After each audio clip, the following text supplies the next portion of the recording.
پہلا سیموئیل اس کا 24 باب اور اس کی پہلی آیت سے۔ جب سول فلسطینیوں کا پیچھا کر کے لوٹا تو اسے خبر ملی کہ داؤد عین جدی کے بیابان میں ہے۔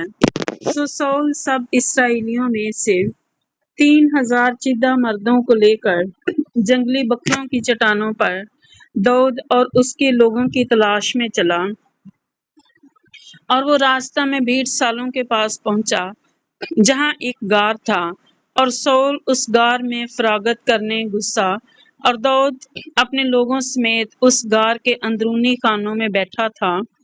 اور داؤد کے لوگوں نے اس سے کہا کہ دیکھ، یہ وہ دن ہے جس کی بابت خداوند نے تجھ سے کہا تھا کہ دیکھ، میں تیرے دشمن کو تیرے ہاتھ میں کر دوں گا، اور جو تیرا جی چاہے سو تو اس سے کرنا۔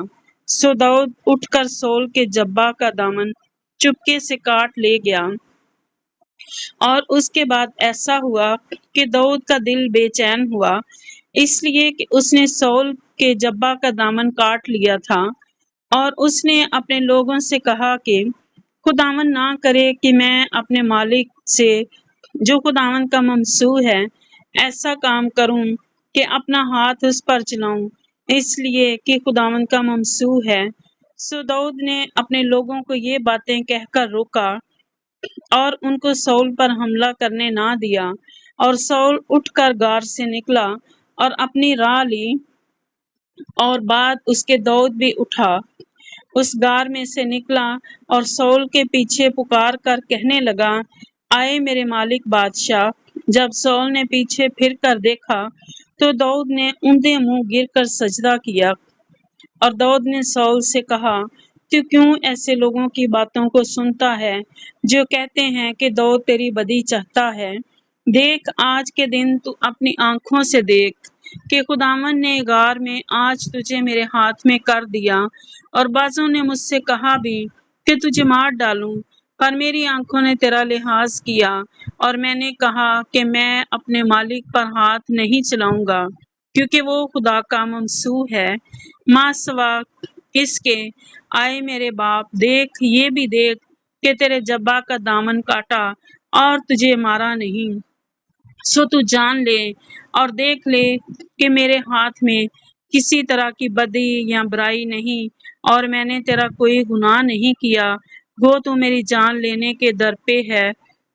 خداوند میرے اور تیرے درمیان انصاف کرے، اور خداوند تجھ سے میرا انتقام لے، پر میرا ہاتھ تجھ پر نہیں اٹھے گا۔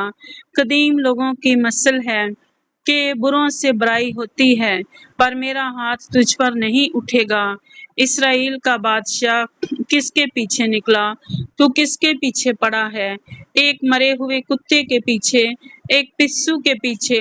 پس خداوند ہی منصف ہو اور میرے اور تیرے درمیان فیصلہ کرے، اور دیکھے اور میرا مقدمہ لڑے، اور تیرے درمیان فیصلہ کرے، اور دیکھے اور میرا مقدمہ لڑے، اور دیکھے اور میرا مقدمہ لڑے، اور تیرے ہاتھ سے مجھے چھڑائے۔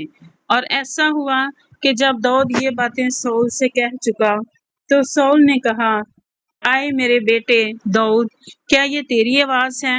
اور سول چلا کر رونے لگا، اور اس نے داؤد سے کہا، تو مجھ سے زیادہ صادق ہے، اس لیے کہ تو نے میرے ساتھ بھلائی کی ہے، حالانکہ میں نے تیرے ساتھ برائی کی۔